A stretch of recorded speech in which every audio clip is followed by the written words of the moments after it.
Welcome to quick revision 360 online classes. Digital ఇండియాకి సంబంధించినటువంటి అంశాలు చూస్తూ ఉన్నాం. ఈ వీడియోలో మనము ప్రాథమికంగా డిజిటల్ ఇండియా ముందుకు తీసుకొని పోయేటటువంటి క్రమంలో దానిని సమర్థవంతంగా అమలు చేయడానికి దోహదపడేటటువంటి అతి ముఖ్యమైనటువంటి విభాగాలుగా 9 పిల్లర్స్ 9 మూల స్తంభాలు అనేవి కనిపిస్తూ ఉన్నాయి. దీంట్లో ఒక్కొక్క మూల స్తంభం గురించి దాంట్లో ఏ అంశాలకు అధిక ప్రాధాన్యతనివ్వడం జరిగింది, దాంట్లో భాగంగా చేపట్టేటటువంటి కార్యక్రమాలేవి అనే విషయాలు తెలుసుకునేటటువంటి ప్రయత్నం చేద్దాం. ముఖ్యంగా చూస్తే డిజిటల్ ఇండియా భాగంలో డిజిటల్ ఇండియా కార్యక్రమంలో భాగంగా మనకు ఈ రకమైనటువంటి 9 పిల్లర్స్ అనేవి కనిపిస్తూ ఉన్నాయి. మూల స్తంభాలుగా వీటిని మనం చెప్పుకుంటూ ఉన్నాం. ఐసీటీ మాధ్యమంగా ప్రభుత్వ పాలనను సంస్కరించడంతో పాటుగా వేగవంతంగా ప్రభుత్వ సేవలను ప్రజలకు అందించడంతో పాటుగా అక్కడ పారదర్శకతకు పెద్దపీట వేయడం కావచ్చు, అదేవిధంగా సత్వర న్యాయం చేసేటటువంటి కోణంలో కావచ్చు, మోరోవర్ అర్హులైనటువంటి వారికే ప్రభుత్వ పథకాలను చేరువ చేయడం అనేటటువంటి అంశాలు కావచ్చు, వీటన్నిటి సమాహారంగా మనం డిజిటల్ ఇండియాను చూస్తాం. మరి ఇంత క్రితమే దేశవ్యాప్తంగా ఉన్నటువంటి పలు రాష్ట్రాలలోని కొన్ని ప్రభుత్వ విభాగాలు ఈ గవర్నెన్స్ ప్రణాళికల ద్వారా ఈ కార్యక్రమాలను చేపడుతూ ఉండగా దానికి భిన్నంగా మరింత విస్తృతమైనటువంటి కార్యక్రమాల సమాహారంగా మనకు డిజిటల్ ఇండియా అనేది కనిపిస్తుంది. అంటే కొన్ని రాష్ట్రాలలోని కొన్ని ప్రభుత్వ విభాగాలు మాత్రమే ఈ గవర్నెన్స్ ప్రణాళికలను తమ ఆసక్తి మేరకు తమకున్నటువంటి శక్తి సామర్థ్యాల మేరకు అమలుపరుస్తూ ఉండగా వీటన్నిటినీ దేశవ్యాప్తంగా ఉన్నటువంటి అన్ని రాష్ట్రాలలోని అన్ని స్థాయిల్లోని ప్రభుత్వ విభాగాలు ఏర్పాటు చేయాలనేటటువంటి దృఢ సంకల్పం మనకు డిజిటల్ ఇండియాలో భాగంగా కనిపిస్తుంది. మరి దీన్ని ముందుకు తీసుకొని పోయేటటువంటి క్రమంలో చేపట్టినటువంటి మూల స్తంభాలుగా భావించే అంశాలు మనకు మొదటగా బ్రాడ్బ్యాండ్ హైవేస్ అనేటటువంటిది వస్తుంది. అంటే ఏ ప్రాంతానికైనా సరే ప్రభుత్వ సేవలు అందాలి అంటే వేగవంతమైనటువంటి అంతర్జాల సౌకర్యాలు కల్పించాలనేది మనం మొదటి ప్రాధాన్యత అంశంలో భాగంగా చూసాము. మరి ఈ కోణంలో కనుక మనం గమనిస్తే దాన్ని బ్రాడ్బ్యాండ్ హైవేస్ రూపంలో అమలు చేయడం అనేది జరుగుతూ ఉంది. దీని తర్వాత universal access to mobile connectivity, అంటే దేశవ్యాప్తంగా అక్కడ మనకు సుమారుగా 6,44,000 గ్రామాలు మనకు కనిపిస్తూ ఉంటే అన్ని గ్రామాలకు కూడా ఏకరీతిలో యూనిఫామిటీ తోటి ఒకే రకమైనటువంటి వేగంతో మొబైల్ సౌకర్యాలు అనేవి లేవు. నాణ్యమైనటువంటి మొబైల్ సౌకర్యాలు దేశవ్యాప్తంగా ఏకరీతిలో లేవు. కాబట్టి మరి ఆ సందర్భంగా ఇంకనూ మొబైల్ కనెక్టివిటీ లేని ప్రాంతాల మీద ప్రత్యేకంగా దృష్టి సారించి వాటికి మొబైల్ కనెక్టివిటీని అందించేటటువంటి ప్రయత్నం చేస్తారు. మరి వీటికి కనెక్టివిటీ కావాలి అంటే ఉపగ్రహ సాంకేతిక సామర్థ్యము పెంచాల్సి వస్తుంది. మోరోవర్ మనకి ఇక్కడ గ్రౌండ్ ఇన్ఫ్రాస్ట్రక్చర్ ఫెసిలిటీస్ని కూడా ప్రొవైడ్ చేయాల్సి వస్తుంది. మొబైల్ టవర్ను ఏర్పాటు చేయడం ద్వారా కావచ్చు, అదేవిధంగా టెలిఫోన్ ఎక్స్చేంజీలను స్థాపించడం ద్వారా కావచ్చు, ఇక్కడ మొబైల్ టవర్లను టెలిఫోన్ ఎక్స్చేంజీలతో అనుసంధానించేటటువంటి కార్యక్రమాలు కావచ్చు, వీటన్నింటినీ పెద్ద మొత్తంలో ఏకరీతిన ఏర్పాటు చేయాల్సినటువంటి అవసరం వస్తుంది. దీని తర్వాత మరొక కార్యక్రమంగా మనకు పబ్లిక్ ఇంటర్నెట్ యాక్సెస్ ప్రోగ్రామ్ అనేది కనిపిస్తుంది.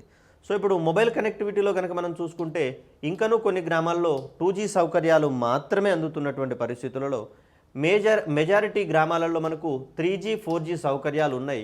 ఇవి సుమారుగా 91% వరకు ఈ రకమైనటువంటి 3G 4G కనెక్టివిటీ అనేది కల్పించడం జరుగుతుందని చెప్పేసి అనుకున్నారు. మరి ఆ కోణంలో చూస్తే 2G సౌకర్యాలు కూడా కొన్ని ప్రాంతాలకు అందుతున్నాయి. మరి అలాంటప్పుడు ఇక్కడ 2Gలో మనకు ఇంటర్నెట్ సర్వీసెస్ని అందించేటటువంటి సదుపాయం లేదు. కాబట్టి ఆ క్రమంలో గ్రామాలన్నింటికీ కూడా ఇంటర్నెట్ని యాక్సెస్ చేసుకునేటటువంటి సౌకర్యాలు కల్పించడం మీద ప్రధానంగా దృష్టి సారించడం అనేది జరుగుతుంది. దీని తర్వాత ఈ గవర్నెన్స్ యొక్క ప్రక్షాళనకు సంబంధించినటువంటి కార్యక్రమాలను మనం ఇక్కడ చూస్తాం. రాష్ట్రాలన్నీ కూడా ప్రభుత్వ విభాగాలు తమవైనటువంటి రీతిలో ఈ గవర్నెన్స్ ప్రణాళికల్ని 1980s నుంచే ప్రారంభించడం అనేది జరిగింది. మరి అవన్నీ ఏకరీతిగా లేవని చెప్పేసి చెప్పుకుంటూ ఉన్నాం.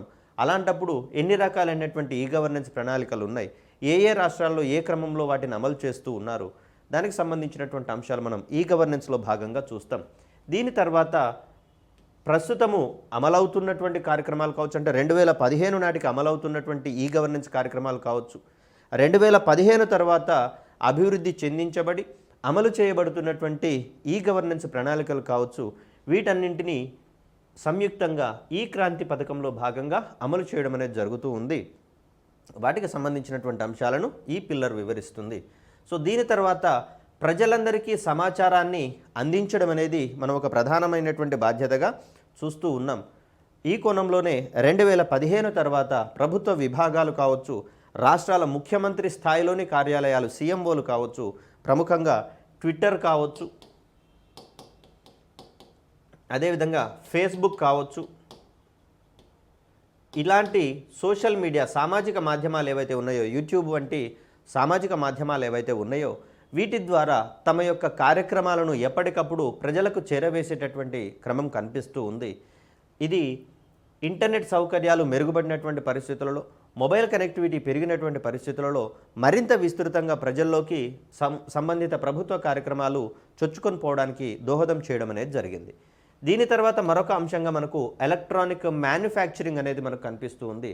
ముఖ్యంగా చూస్తే భారత్లో అత్యధికంగా దిగుమతి చేసుకునేటటువంటి వస్తువుల జాబితాలో ఎలక్ట్రానిక్ వస్తువులు అనేవి ఉండడం జరుగుతుంది.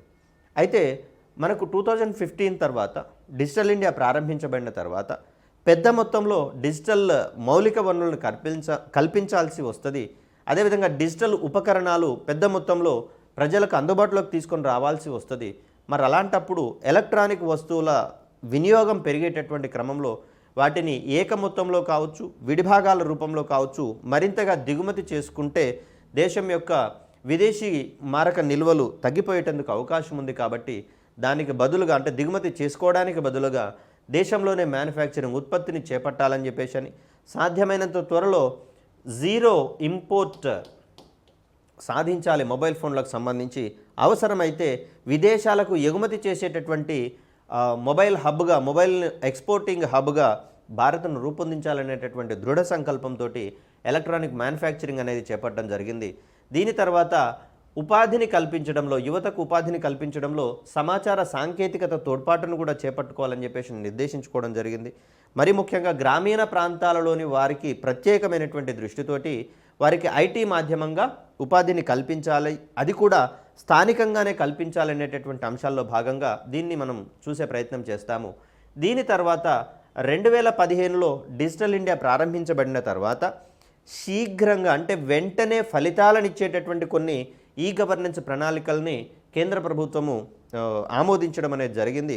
మరి ఆ పథకాలు ఏమి, వాటికి సంబంధించినటువంటి ప్రాధాన్యతలు ఏంటి, ఈ అంశాలన్నీ మనము ఎర్లీ హార్వెస్ట్ ప్రోగ్రామ్స్ అనేటటువంటి ఈ పిల్లర్లో భాగంగా తెలుసుకునేటటువంటి ప్రయత్నం చేస్తాం. ఇక్కడ కేంద్ర ప్రభుత్వ సంస్థల్లోని ఉద్యోగస్తులందరూ సకాలంలో కార్యాలయాలకు వస్తున్నారా లేదా చెక్ చేసుకునేటటువంటి క్రమంలో వారికి బయోమెట్రిక్ అటెండెన్స్ని ఏర్పాటు చేయడం అనేది జరిగింది. దీని ద్వారా ఉద్యోగస్తులందరూ సకాలంలో ఆఫీసులకు హాజరు కావడము, పనులను చేసేటటువంటి క్రమంలో వేగం పెరగడము, ఇక్కడ ఫైల్స్ పెండింగ్ లేకుండా సకాలంలో క్లియరెన్స్ చేసేటటువంటి యాక్టివిటీస్ మొత్తము ప్రయోజనాలుగా ఇక్కడ మనం గుర్తించడం జరిగింది. సో అలా మనకు ఈ 9 పిల్లర్స్కి సంబంధించి ఏ అంశము ఏ పిల్లర్లో భాగంగా అమలు చేయబడింది, దానికి సంబంధించినటువంటి కేంద్ర ఏజెన్సీ సంఘం ఏది లేదా నోడల్ ఏజెన్సీ విభాగం ఏది అనేటటువంటి కోణంలో మనకు క్వశ్చన్స్ పడేటందుకు అవకాశం అనేది ఉంది. సో దీంట్లో భాగంగా మొదటి పిల్లర్ని కనుక మనం గమనిస్తే దీన్ని బ్రాడ్బ్యాండ్ హైవేస్ అనేటటువంటి పేరుతోటి చెప్తాం. మనకిక్కడ ఇంటర్నెట్ సౌకర్యాలు కల్పించేటటువంటి క్రమంలో తంత్రి విధానము ఒకటి ఉంటుందని చెప్పుకున్నాము, వైర్డ్ సాంకేతికత అంటున్నాం దీన్ని మనం. ఇంకొకటి నిస్తంత్రి విధానము అని చెప్తాం, వైర్లెస్ టెక్నాలజీగా చెప్తాం. సో ఇక్కడ వైర్డ్ విధానంలో లేదా తంత్రి విధానంలో గతంలో అయితేనేమో టెలిఫోన్ లైన్స్ ద్వారా మనము ఇంటర్నెట్ సౌకర్యాలు కల్పించడం అనేది జరిగేది. తదనంతర కాలంలో ఓఎఫ్సిస్, ఆప్టికల్ ఫైబర్ కేబుల్ల ద్వారా మనము తంత్రి విధానంలో ఇక్కడ ఇంటర్నెట్ సౌకర్యాలు కల్పించేటటువంటి ప్రయత్నం చేస్తూ ఉన్నాం. ప్రస్తుతం చేపట్టినటువంటి బ్రాడ్బ్యాండ్ హైవేస్ ఏవైతే ఉన్నాయో ఈ మధ్య కాలంలో ఓఎఫ్సీల ద్వారా గరిష్టంగా ఇంటర్నెట్ కనెక్టివిటీ అందించేటటువంటి అంశంగా మనం చూస్తూ ఉన్నాం. సో దీంట్లో బ్రాడ్బ్యాండ్ హైవేస్ గురించి డిస్కస్ చేయాల్సినటువంటి తరుణంలో మనము 3 రకాలైనటువంటి క్రైటీరియాస్ మీద దృష్టి సారించాల్సి వస్తుంది. సో ఏంటిది అంటే గ్రామీణ ప్రాంతాల వారందరికీ బ్రాడ్బ్యాండ్. సో దీన్నే మనము broadband for all, so rural అనేటటువంటి అంశంగా చూస్తాం. మరి గ్రామీణ ప్రాంతాల వారందరికీ బ్రాడ్బ్యాండ్ సౌకర్యాన్ని అందించాలి అంటే ఇంత క్రితమే మనం డిస్కస్ చేసుకున్నాం, పట్టణ ప్రాంతాల్లో అయితే జనాభా సాంద్రత గరిష్టంగా ఉంటుంది కాబట్టి అక్కడ టెలికాం సర్వీస్ ప్రొవైడర్స్ అందరూ కూడా మౌలిక సదుపాయాలను అందజేయడం ద్వారా కనెక్షన్స్ని అధిక మొత్తంలో అందిస్తారు. తద్వారా దానికి సంబంధించినటువంటి ఆదాయం ఇమ్మీడియట్గా వారికి చేరుకునేటందుకు అవకాశం అనేది ఉంది. కానీ గ్రామీణ ప్రాంతాలకు సంబంధించి చూస్తే జనాభా సాంద్రత తక్కువగా ఉండడమే కాకుండా డిజిటల్ వనరులను వినియోగించుకునేటటువంటి వారి సంఖ్య కూడా మరింత తక్కువగా ఉండేటటువంటి క్రమం చూస్తాం. అదేవిధంగా చూస్తే ఇక్కడ ఉన్నటువంటి బ్రాడ్బ్యాండ్ సౌకర్యాల వినియోగం పట్ల పెద్దగా ఆసక్తి చూపినటువంటి జనాభా ఎక్కువగా ఉండేటటువంటి పరిస్థితులలో మరి ఇక్కడ పెద్ద మొత్తంలో టవర్లు ఏర్పాటు చేయడము, అక్కడ ఉన్నటువంటి జనసాంద్రతను దృష్టిలో పెట్టుకొని సౌకర్యాలు కనుక కల్పించినట్లయితే టెలికాం సర్వీస్ ప్రొవైడర్లు కావచ్చు, ఇంటర్నెట్ సర్వీస్ ప్రొవైడర్లు కావచ్చు నష్టాల బాటను పట్టేందుకు అవకాశం ఉంది. కాబట్టి దానికి ప్రత్యామ్నాయంగా దేశవ్యాప్తంగా ఉన్నటువంటి 2.5 లక్షల గ్రామ పంచాయతీలు ఏవైతే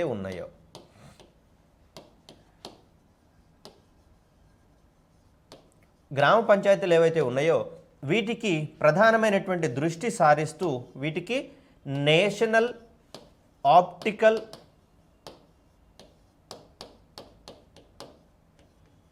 ఫైబర్ నెట్వర్క్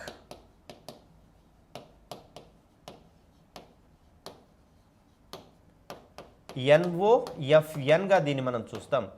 దీంట్లో భాగంగా భారత ప్రభుత్వము గ్రామీణ ప్రాంతాల వారికి, అది కూడా ముఖ్యంగా గ్రామ పంచాయతీల వరకు బ్రాడ్బ్యాండ్ సౌకర్యాన్ని కల్పించేటటువంటి ప్రయత్నం చేస్తారు. ఈ కనెక్టివిటీ అంతా ఏ కార్యక్రమంలో భాగంగా జరుగుతుంది అంటే నేషనల్ ఆప్టికల్ ఫైబర్ నెట్వర్క్ అనేటటువంటి కార్యక్రమంలో భాగంగా జరుగుతుంది. వాస్తవానికి ఈ కార్యక్రమాన్ని 2011లోనే ప్రారంభించడం అనేది జరిగింది. దీనికి సంబంధించినటువంటి ఫండింగ్ యూనివర్సల్ ఆబ్లిగేషన్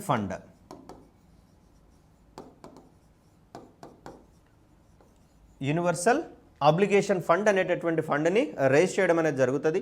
దేశవ్యాప్తంగా ఉన్నటువంటి టెలికాం సర్వీస్ ప్రొవైడర్స్ ఎవరైతే ఉన్నారో, ఇంటర్నెట్ సర్వీస్ ప్రొవైడర్స్ ఎవరైతే ఉన్నారో వీరు తమ యాన్యువల్ టర్నోవర్ ఏదైతే ఉందో దాంట్లో భాగంగా కొంత నిర్దిష్ట మొత్తాన్ని ఈ ఫండ్కి కేటాయించడం అనేది జరుగుతుంది.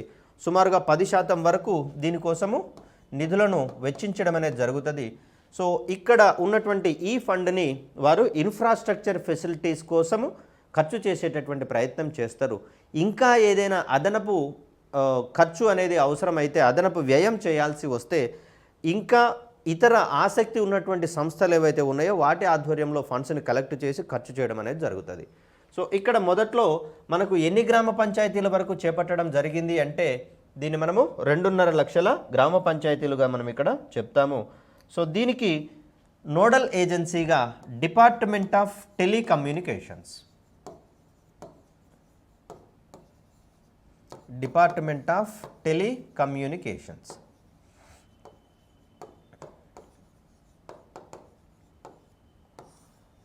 సో ఈ కార్యక్రమానికి నోడల్ ఏజెన్సీగా అంటే దానికి సంబంధించినటువంటి కార్యక్రమాల అమలును పర్యవేక్షించేది మరియు అవసరమైనటువంటి ఫండింగ్ ఖర్చుల వివరాలను చూసేటటువంటి సంస్థగా మనకు డిపార్ట్మెంట్ ఆఫ్ టెలికమ్యూనికేషన్స్ అనేది కనిపిస్తుంది.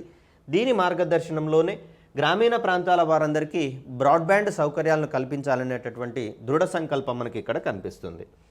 నెక్స్ట్ ఇది మనకు పట్టణ ప్రాంతాల వారందరికీ బ్రాడ్బ్యాండ్ అనేటటువంటిది కనిపిస్తూ ఉంది. సో ఇక్కడ పట్టణ ప్రాంతాల వారందరికీ బ్రాడ్బ్యాండ్ కల్పించేటటువంటి సందర్భంగా వర్చువల్ నెట్వర్క్ ఆపరేటర్స్ ఎవరైతే ఉన్నారో, వర్చువల్ ఆపరేటర్ నెట్వర్క్స్ ఎవరైతే ఉన్నారో వీరి ద్వారా ఈ బ్రాడ్బ్యాండ్ సౌకర్యాలను కల్పించాల్సి వస్తుంది.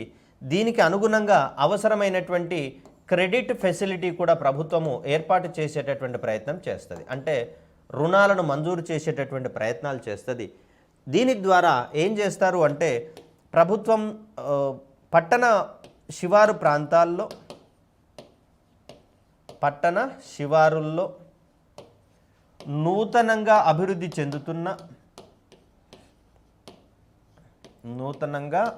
చెందుతున్న పట్టణ ప్రాంతాల మీద ప్రత్యేకమైనటువంటి దృష్టిని సారించడం అనేది జరుగుతుంది. వీటినే అర్బన్ అగ్లామరేషన్స్ అనేటటువంటి పదంగా చెప్తాము.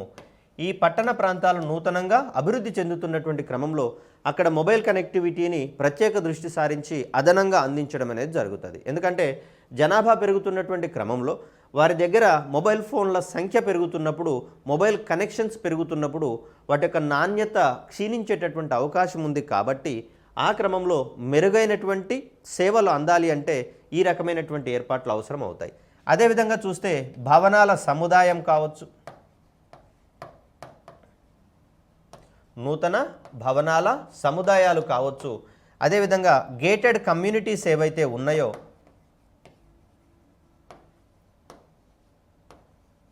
ఈ గేటెడ్ కమ్యూనిటీస్ వీటన్నిటి మీద ప్రత్యేక దృష్టిని సారించడం ద్వారా అక్కడ పట్టణ ప్రాంతాల్లో బ్రాడ్బ్యాండ్ సౌకర్యాలను కల్పించేటటువంటి ప్రయత్నం చేస్తారు. సో ఇక నెక్స్ట్ వన్ మనం చూడాల్సింది జాతీయ సమాచార మౌలిక వనరులు. వీటినే మనము నేషనల్ ఇన్ఫర్మేషన్ ఇన్ఫ్రాస్ట్రక్చర్గా చెప్తాం. సింపుల్గా చెప్పాలంటే ఎన్ఐఐగా చెప్తాం. మరి ఏం చేస్తుంది ఎన్ఐఐ అంటే ఇక్కడ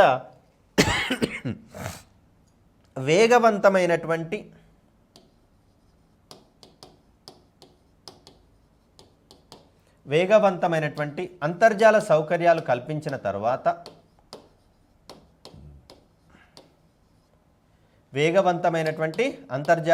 అంతర్జాల సౌకర్యాల కల్పన తర్వాత ఏం చేస్తుంది అంటే ప్రభుత్వ విభాగాలు,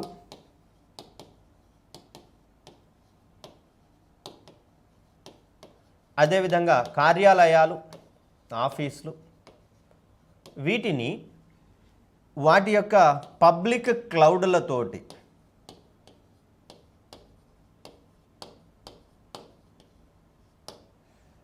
అనుసంధానించేటటువంటి ప్రయత్నం చేస్తుంది.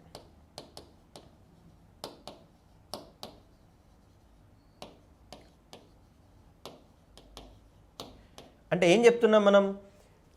వేగవంతమైనటువంటి అంతర్జాల సౌకర్యాలు కల్పించిన తర్వాత ప్రభుత్వ విభాగాలు మరియు కార్యాలయాలు ఏవైతే ఉన్నాయో వీటిని ఇవన్నీ కూడా తమ యొక్క సర్వీసెస్ని డిజిటల్ మాధ్యమంగా అందించాల్సి వస్తుంది. కాబట్టి ప్రతిరోజు కొన్ని వేల అప్లికేషన్లు, అదేవిధంగా లక్షల సంఖ్యలో లబ్ధిదారులు కనుక దరఖాస్తు చేసుకుంటున్నటువంటి క్రమంలో వారి యొక్క వివరాలన్నింటినీ ఇవి సమీకరించి నిల్వ చేసుకోవాలంటే, స్టోర్ చేసుకోవాలంటే వాటి దగ్గర ఉన్నటువంటి స్టోరేజ్ ఉపకరణాలు సరిపోవు. కాబట్టి మరి ఆ కోణంలో వాటిని కొన్ని నిర్దిష్టమైనటువంటి పబ్లిక్ క్లౌడ్ సంస్థలతోటి టైఅప్ అవ్వడం ద్వారా, ఎంఓయు కుదుర్చుకోవడం ద్వారా తమ యొక్క డేటా మొత్తాన్ని ఇక్కడ భద్రపరుచుకునేటటువంటి ప్రయత్నం చేస్తాయి. తిరిగి తనకు అవసరమైనప్పుడల్లా ఈ పబ్లిక్ క్లౌడ్ వేదికల నుంచి అవి అవసరమైనటువంటి సమాచారాన్ని యాక్సెస్ చేసుకునేటటువంటి ప్రయత్నం చేస్తాయి. కొన్ని నిర్దిష్టమైనటువంటి ప్రత్యేక సాఫ్ట్వేర్లను రన్ చేయడం ద్వారా అక్కడ ప్రభుత్వ పథకాల లబ్ధిదారులకు సంబంధించినటువంటి వివరాలను ఎప్పటికప్పుడు అవి ట్రేస్ అవుట్ చేసుకునేటటువంటి ప్రయత్నం చేస్తాయి. మరి ఇవన్నీ కూడా ఎప్పుడు పాసిబుల్ అవుతుందంటే ఈ నేషనల్ ఇన్ఫర్మేషన్ ఇన్ఫ్రాస్ట్రక్చర్ అనేటటువంటి అంశంలో భాగంగా ఇక్కడ వేగవంతమైనటువంటి అంతర్జాల సౌకర్యాలు కల్పించబడ్డాయి. కాబట్టి ఆ నెట్వర్క్ల సహాయంతో ప్రభుత్వ విభాగాలు, కార్యాలయాలకు సంబంధించినటువంటి వెబ్సైట్స్ ఏవైతే ఉన్నాయో వాటిని పబ్లిక్ క్లౌడ్లతోటి అనుసంధానం చేయడం ద్వారా అక్కడ డేటా నిర్వహణను సమర్థవంతంగా నిర్వహించుకునేటటువంటి ప్రయత్నం చేస్తారు. మరి దీనికి సంబంధించి నోడల్ ఏజెన్సీగా ఎవరు పనిచేస్తారు అంటే డిపార్ట్మెంట్ ఆఫ్ ఎలక్ట్రానిక్స్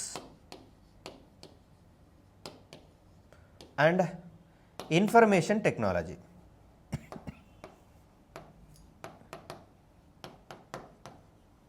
దీన్నే మనము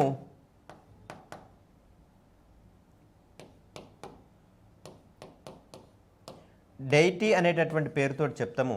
department of electronics and information technology అనేటటువంటి ప్రభుత్వ విభాగం ఆధ్వర్యంలో ఈ కార్యక్రమాలన్నీ నిర్వర్తించబడతాయి. అంటే ఇక్కడ జాతీయ సమాచార మౌలిక వనరులను ఏర్పాటు చేయడంలో కేంద్ర సంఘంగా లేదా నోడల్ ఏజెన్సీగా వ్యవహరించేటటువంటి సంస్థ ఏది అనుకున్నప్పుడు మనం department of electronics and information టెక్నాలజీని అక్కడ సమాధానంగా చూస్ చేసుకోవాల్సి వస్తుంది. సో ఇంకా ఇక్కడ ఎలాంటి నెట్వర్క్లను ఎన్ఐఐలో భాగంగా ఏర్పాటు చేసుకుంటారు అనే కోణంలో కూడా మనకు క్వశ్చన్స్ అడిగేటందుకు అవకాశం ఉంది. సో ఇక్కడ నేషనల్ ఇన్ఫర్మేషన్ ఇన్ఫ్రాస్ట్రక్చర్ ఎన్ఐఐలో భాగంగా ఏ ఏ రకమైనటువంటి నెట్వర్క్స్ని ఏర్పాటు చేసుకోవడం జరిగింది అంటే దీంట్లో మొట్టమొదటిదిగా నేషనల్ ఆప్టికల్ ఫైబర్ నెట్వర్క్ పేరుని చెప్తాం.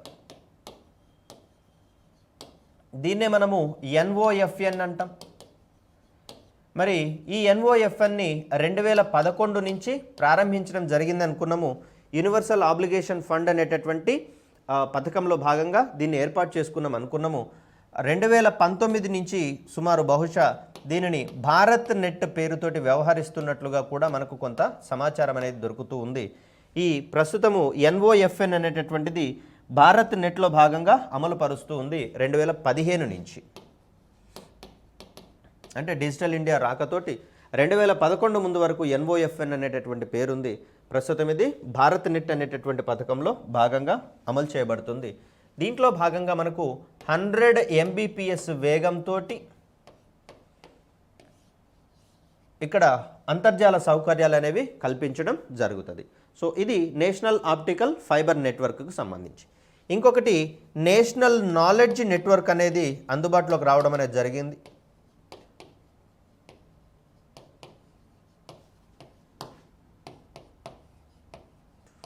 నేషనల్ నాలెడ్జ్ నెట్వర్క్, దీన్నే మనము ఎన్కేఎన్ అని పిలుస్తాము.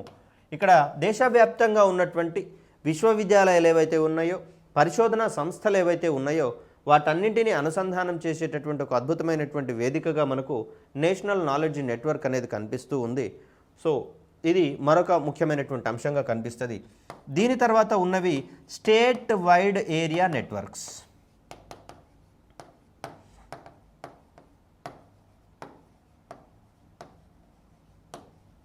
State wide area networks. So ఇవేంటంటే రాష్ట్రాల పరిధిలో రాష్ట్ర కార్యాలయాలు, జిల్లా మరియు మండల కార్యాలయాల వరకు అనుసంధానం చేసేటటువంటి వ్యవస్థగా మనకు స్టేట్ వైడ్ ఏరియా నెట్వర్క్స్ అనేవి కనిపిస్తూ ఉన్నాయి. వీటినే స్వాన్ అనేటటువంటి పేరుతోటి పిలుస్తాం. సో మధ్యప్రదేశ్కి సంబంధించి అయితే ఎంపీ స్వాన్ అని, ఆంధ్రప్రదేశ్కి సంబంధించి అయితే ఏపీ స్వాన్ అనేటటువంటి పేరుతోటి వీటిని మనము వ్యవహరించేటటువంటి ప్రయత్నం చేస్తాము. సో ఇంత క్రితం చెప్పుకున్నట్లుగా ఎన్ఓఎఫ్ఎన్ ద్వారా అక్కడ ప్రభుత్వ కార్యాలయాలు ఏవైతే ఉన్నాయో వాటిని పబ్లిక్ క్లౌడ్లతోటి అనుసంధానం చేస్తారని చెప్పుకున్నాం. దీంట్లో భాగంగా మనం మాట్లాడుకోవాల్సింది మేఘరాజ్ క్లౌడ్ అనేటటువంటి వేదిక. సో ఇలాంటి నెట్వర్క్ల సహాయంతో దేశవ్యాప్తంగా ఉన్నటువంటి ఈ ప్రభుత్వ కార్యాలయాలు కావచ్చు, విభాగాలు కావచ్చు, అదేవిధంగా రిమోట్ ఏరియాల్లో ఉన్నటువంటి ఈ ఇంటర్నెట్ యాక్సెస్ చేసుకునేటటువంటి కేంద్రాలు ఏవైతే ఉన్నాయో వాటి స్థాయిల వరకు ఒకదానితో ఒకటి అనుసంధానం చేయడంతో పాటుగా వాటికి సంబంధించినటువంటి డేటాని ఈ మేఘరాజ్ క్లౌడ్ అనేటటువంటి క్లౌడ్ వేదికలలో నిక్షిప్తం చేసి వాటి సమాచారాన్ని ఎప్పటికప్పుడు యాక్సెస్ చేసుకోవడము, వాటికి సంబంధించినటువంటి అప్లికేషన్స్ని రన్ చేసుకోవడం అనేది మనకి ఇక్కడ కనిపిస్తూ ఉంది. సో ఇదంతా మనము దేంట్లో భాగంగా చేస్తున్నాము అంటే బ్రాడ్బ్యాండ్ హైవేస్ అనేటటువంటి డిజిటల్ ఇండియాలోని మొదటి పిల్లర్లో భాగంగా ఏర్పాటు చేసుకుంటూ ఉన్నాం. ఒకటవ పిల్లర్, రెండవ పిల్లర్ అనేటటువంటి సీక్వెన్స్ అనేది ఏదీ లేదు, కానీ మొదటగా చెప్పుకున్నాం కాబట్టి మొదటి దాన్ని మాత్రమే చెప్తున్నాం. సపోజ్ ఇక్కడ వచ్చేటటువంటి రెండవ దాన్ని ఎగ్జాక్ట్లీ రెండవదని చెప్పుకోవడానికి మనకు అవకాశం లేదు. ఎందుకంటే కొన్ని ప్రాంతాలలో కొన్ని రకాలైనటువంటి అంశాలను సీక్వెన్సింగ్లో భాగంగా అమర్చడం అనేది జరిగింది. ప్రభుత్వ వెబ్సైట్లో మాత్రం ఇదే రకమైనటువంటి సీక్వెన్షియల్ ఆర్డర్ ఉంది కాబట్టి ఆర్డర్ అనేది మనకి ఇంపార్టెంట్ కాదు, కేవలము ఆ పిల్లర్ ఏంటి, దాంట్లో భాగంగా ఏం చేశామనేది మనకు చాలా ఇంపార్టెంట్. సో ఇక్కడ నేషనల్ నాలెడ్జ్ నెట్వర్క్ ద్వారా ప్రభుత్వ కార్యాలయాల అనుసంధానము లేదా విశ్వవిద్యాలయాలను, పరిశోధనా సంస్థలను అనుసంధానించే కార్యక్రమము డిజిటల్ ఇండియాలోని ఏ పిల్లర్లో భాగంగా ఏర్పాటు చేయడం జరిగింది అన్నప్పుడు మనము బ్రాడ్బ్యాండ్ హైవేస్కి సంబంధించి అని చెప్తాము. మరింత డీటెయిల్డ్గా అడిగినప్పుడు మూడవ అంశమైనటువంటి జాతీయ సమాచార మౌలిక వనరులలో భాగంగా దీన్ని ఏర్పాటు చేసుకోవడం జరిగింది అనే అంశాన్ని వివరించే ప్రయత్నం చేస్తాం. సో ఇక నెక్స్ట్ వన్ ఏంటంటే మనకు universal access to mobile connectivity. అంటే దేశవ్యాప్తంగా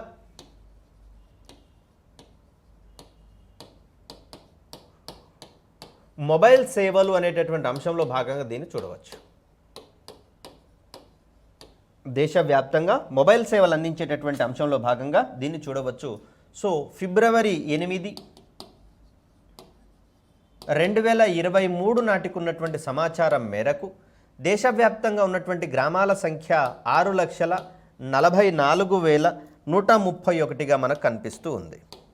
6,44,131 గ్రామాలు మనకు దేశవ్యాప్తంగా ఉంటుండగా దీంట్లో మనకు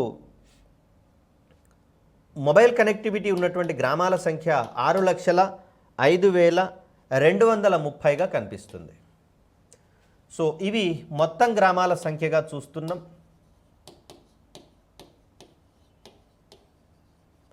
దీని తర్వాత ఇది మొబైల్ కనెక్టివిటీ ఉన్నటువంటి గ్రామాలు.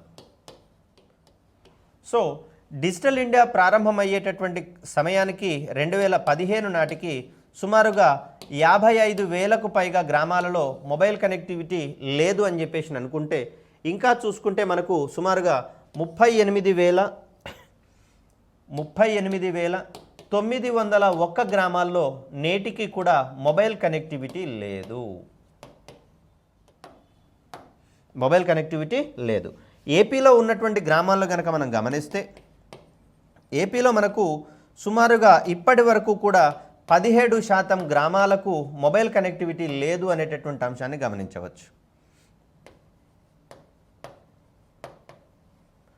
మొబైల్కు దూరంగా ఉంటున్నాయి. మరి అలాంటి సందర్భంలో ఈ 17% అనేది మనకు 2,971 సంఖ్యకు సమానం.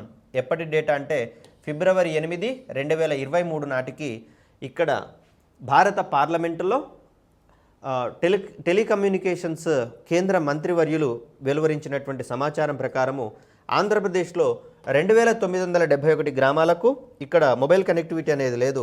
అవుట్ ఆఫ్ 17,328 మొత్తం గ్రామాలలో మనకు ఇంకా కూడా 17% గ్రామాలకు మొబైల్ కనెక్టివిటీ అనేది లేదు. మరి ఈ సందర్భంగా universal access to mobile connectivity కావాలి అంటే ఏం చేస్తారు అంటే, దీన్ని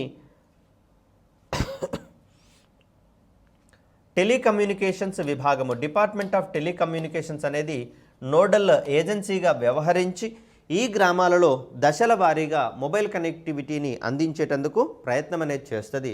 మనకు ఈశాన్య రాష్ట్రాలకు సంబంధించి చూస్తే అక్కడ కూడా ప్రత్యేకమైనటువంటి ప్రణాళికలు అనేవి ఉంటాయి ఈశాన్య రాష్ట్రాలలో. మరి వాటి ద్వారా ప్రజలకు మొబైల్ కనెక్టివిటీని అందించి వారికి ఈ పథకంలో భాగంగా వారికి అందజేయడం అనేది జరుగుతుంది సంబంధిత సౌకర్యాలను. సో ఇక్కడ మనం చూడాల్సింది ఏంటి అంటే, వెరీ రీసెంట్ ఫిబ్రవరి 8, 2023 డేటా మనకు అందుబాటులో ఉంది. దీన్ని కూడా అందించింది ఎవరు అంటే డిపార్ట్మెంట్ ఆఫ్ టెలికమ్యూనికేషన్స్ అందించినటువంటి సమాచారంగానే మనం భావించాల్సి వస్తుంది. పార్లమెంటులో సాక్షాత్తు టెలికాం కమ్యూనికేషన్స్ మంత్రివర్యులు అందించినటువంటి సమాచారము. దేశవ్యాప్తంగా ఉన్న గ్రామాలు మొత్తంగా 6,44,131 అనేది చెప్తూ ఉన్నారు.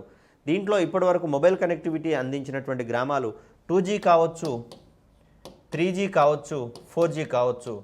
సో ఈ కనెక్టివిటీ ఉన్నటువంటి గ్రామాలు మనకు 6,05,230గా కనిపిస్తూ ఉంది. ఇంకా చూస్తే 38,901 గ్రామాలలో మొబైల్ కనెక్టివిటీ లేదు అనేటటువంటి అంశాన్ని ఇక్కడ మనం గమనించవచ్చు. ఏపీకి సంబంధించి చూస్తే 17% గ్రామాలు ఇంకా మొబైల్ కనెక్టివిటీకి దూరంగా ఉన్నాయి. దాని విలువ 2,971కి సమానంగా మనం చూస్తాం. ఇక మరొకటి ఏంటి అంటే దీంట్లో పబ్లిక్ ఇంటర్నెట్ యాక్సెస్ ప్రోగ్రామ్, అంటే ప్రజలందరికీ ఇంటర్నెట్ సౌకర్యాలు కల్పించేటటువంటి క్రమం మనకి ఇక్కడ కనిపిస్తూ ఉంది. మరి వీటిని దేని ద్వారా చేపడతారు అంటే రెండు రకాలైనటువంటి అంశాలలో భాగంగా దీన్ని నిర్వర్తించడం అనేది జరుగుతుంది. మొదటి దాంట్లో ఉమ్మడి సేవా కేంద్రాలు, వీటినే మనము కామన్ సర్వీస్ సెంటర్స్ అంటున్నాం. అంటూ ఉన్నాం. ఈ సిఎస్సిలు ప్రస్తుతము తెలుగు రాష్ట్రాలలో మీ సేవ అని ఈ సేవా కేంద్రాలుగా వ్యవహరించబడుతూ ఉన్నాయి. సో ఈ కేంద్రాలే మనకు తెలుగు రాష్ట్రాలలో కామన్ సర్వీస్ సెంటర్స్గా ఏర్పాటు చేయబడుతూ ఉన్నాయి. వీటి ద్వారా ప్రజలకు ఇంటర్నెట్ సౌకర్యాలు అందించేటటువంటి ప్రయత్నం చేస్తారు. మరొకటి పోస్ట్ ఆఫీసులను కూడా వినియోగించుకోవాలని చెప్పేసి నిర్దేశించుకోవడం జరిగింది. గతంలో అయితే పోస్ట్ ఆఫీసులు కేవలం ఉత్తరాలను బట్వాడా చేయడంలో, అదేవిధంగా మనీ ఆర్డర్లను ఒక ప్రాంతం నుంచి మరొక ప్రాంతానికి అందించడంలో, టెలిగ్రాఫ్ సందేశాలను అందించడంలో మనకివి ఉపయోగపడుతూ ఉండేవి. ప్రస్తుతము టెలిగ్రాఫ్ అనేది, అదేవిధంగా ఈ ఉత్తరాల పంపకాలు అనేవి అసలు అవుట్డేటెడ్ అయిపోయినటువంటి పరిస్థితి. ప్రస్తుతం ఉన్నటువంటి సామాజిక మాధ్యమాల ద్వారా వీటిని అందించుకుంటూ పోతూ ఉన్నాం. మరి అలాంటి సందర్భంలో పోస్ట్ ఆఫీసులు అనేవి కాల గమనంలో కలిసిపోయేటందుకు అవకాశం ఉంది. కాబట్టి అలాంటి పరిస్థితులు ఈ పోస్ట్ ఆఫీసులకు కల్పించబడకుండా వాటి యొక్క పునర్వైభవానికి కృషి చేసేటటువంటి పరిస్థితి కూడా మనకి ఇక్కడ కనిపిస్తూ ఉంది. వీటిని మనము మల్టిపుల్ సర్వీస్ సెంటర్స్గా రూపొందించుకునేటటువంటి ప్రయత్నం మనకి ఇక్కడ కనిపిస్తూ ఉంది. మరి ఏం చేస్తారో దీనికి సంబంధించిన అంశాలు తెలుసుకునే ప్రయత్నం చేద్దాం. ఇక్కడ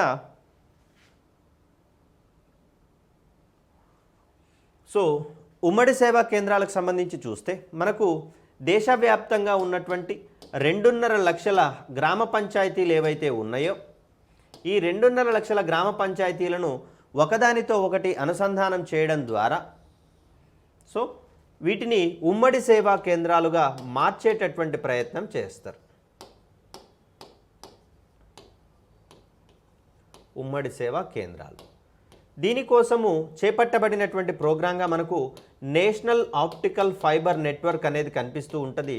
దీన్ని డిపార్ట్మెంట్ ఆఫ్ టెలికమ్యూనికేషన్స్ ఆధ్వర్యంలో నిర్వర్తిస్తున్నటువంటి సంస్థగా మనకి ఇక్కడ కనిపిస్తూ ఉంది. ఇక్కడ గ్రామీణ ప్రాంతాలలో ముఖ్యంగా చూస్తే ఇంత క్రితమే చెప్పుకున్నాము, మొబైల్ కనెక్టివిటీ అందించాలన్నా, ఇంటర్నెట్ సర్వీసెస్ అందించాలన్నా టెలికాం కంపెనీలకు తలకు మించినటువంటి భారంగా మారనుంది. పెట్టుబడి పెట్టేటటువంటి సందర్భాలే కానీ ఆదాయం వచ్చేటటువంటి సందర్భాలు కావు. కాబట్టి మరి ఆ కోణంలో చూస్తే ప్రభుత్వమే ముందుకు వచ్చి NOFN నేషనల్ ఆప్టికల్ ఫైబర్ నెట్వర్క్లో భాగంగా దేశవ్యాప్తంగా ఉన్నటువంటి 2.5 లక్షల గ్రామ పంచాయతీలని ఇంటర్నెట్ కనెక్టివిటీ అందించి బ్రాడ్బ్యాండ్ సౌకర్యాలను కల్పించి వాటిని ఉమ్మడి సేవా కేంద్రాలుగా మార్చి అక్కడ ప్రభుత్వ సేవలను గ్రామ పంచాయతీ లెవెల్లో ప్రజలకు గ్రామ స్థాయిల్లోనే అందించేటటువంటి ప్రయత్నం చేసే ఒక అద్భుతమైనటువంటి అంశంగా దీన్ని మనం ఇక్కడ చూస్తాం.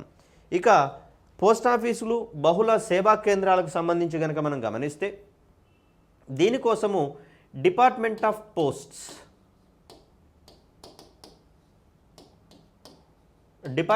పోస్ట్స్ అనేది నోడల్ ఏజెన్సీగా వ్యవహరించేటటువంటి ప్రయత్నం చేస్తుంది. మనందరికీ తెలిసిందే, ప్రస్తుతము పెన్షన్స్ అనేవి వృద్ధులకు కావచ్చు, అదేవిధంగా ఒంటరి మహిళలకు కావచ్చు, వికలాంగులకు కావచ్చు, వీరందరికీ కావాల్సినటువంటి పెన్షన్స్ అనేవి ప్రస్తుతం పోస్ట్ ఆఫీసుల మాధ్యమంగానే ఇచ్చేటటువంటి ప్రయత్నం జరుగుతోంది. అదేవిధంగా భారతదేశంలోనే కాదు, ప్రపంచంలోనే అతిపెద్ద ఉపాధి కల్పన కార్యక్రమంగా, చట్టబద్ధమైనటువంటి ఉపాధి కల్పన కార్యక్రమంగా Mahatma Gandhi national rural employment guarantee scheme అనేది కనిపిస్తూ ఉంది. దీనికి సంబంధించినటువంటి వేతనాలు కావచ్చు,